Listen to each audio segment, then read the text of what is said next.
சித்து, ராஷி கண்ணா, ஸ்ரீநிதி ஆகியோர் நடிப்புல வெளியே இருக்கிற தெலுங்கு கதா தெலுங்கு ரொமான்டிக் காமெடி படம் எப்படி இருக்குன்னு தான் இந்த வீடியோல பார்க்க போறோம். சித்துவும் ஸ்ரீநிதியும் கல்லூரி நாட்கள்ல காதலிச்சு ஒரு சண்டையால பிரிஞ்சு போறாங்க. அதுக்கப்புறம் சிறு வயதிலேயே பெற்றோரை இழந்த சித்து திருமணம் செஞ்சு நல்லபடியா வாழணும் அப்படின்னு அவரோட நண்பர் மகேஷ் அவருக்கு பெண் பார்க்கும் படலத்துல இறங்குறாரு. ஆனா சித்து எதிர்பார்க்கும் பெண் அவருக்கு கிடைக்காத நிலையில மேட்ரிமோனி மூலமா ராதிகண்ணாவை சந்திக்கிறாரு சித்து. இருவருக்கும் பல விஷயங்கள் ஒத்து போக திருமணம் செய்து கொள்ள முடிவெடுக்கிறாங்க.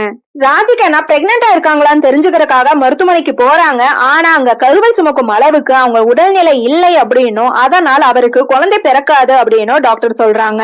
இதனால் சித்துவும் ராதிகண்ணாவும் செயற்கை கருத்தரித்தல் மூலமா குழந்தை பெற்றுக்க முடிவெடுக்கிறாங்க. ஸ்ரீநிதி வாடகத்தாயா இருந்து குழந்தை பெற்று தருவதாகவும் சொல்றாங்க.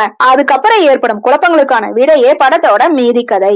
டிஜே டில்லு படத்துல இளம் ஹீரோவா நடிச்சு கலக்கிய சித்து இந்த முறை மெச்சூரிட்டியான கதைக்களத்தை தேர்வு செஞ்சிருக்காரு. குழந்தை பெற்றுக்கொண்டு ஒரு குடும்பமா வாழணும் அப்படின்னு ஆசைப்படும் அவரை திருமணம் செய்ய ஸ்ரீநிதி மறுக்கிறாங்க. அப்போது உடைந்த அழுது நண்பர்களிடம் பேசும் காட்சியில அபார நடிப்பை வெளிக்காட்டியிருக்காரு. அதே போல ராஜகண்ணாவிடம் ரொமான்ஸ் பழிவாங்கும் குணத்தில் காட்டும் தோரணை, பின் இருவரிடம் மாட்டிக்கொண்டு முழிக்கும் காட்சி என படம் முழுக்க ஸ்கோர் செஞ்சிருக்காரு.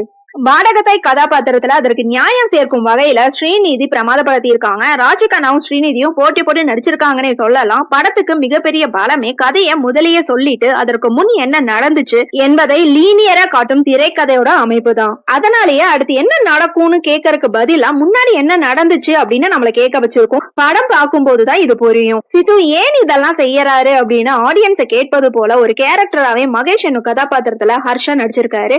அவர் கூறும் ஒன்லைன் சிரிப்பலையா இருக்கு. கதைக்களம் மற்றும் திரைக்கதை, நடிகர்களோட யதார்த்த நடிப்பு, காமெடி காட்சிகள், தமனோட இசை படத்தோட பிளஸ்ன்னு சொல்லலாம். கிளைமேக்ஸ்ல சித்து தவற நியாயப்படுத்துற வசனம் படத்தோட மைனஸ்ன்னு சொல்லலாம்.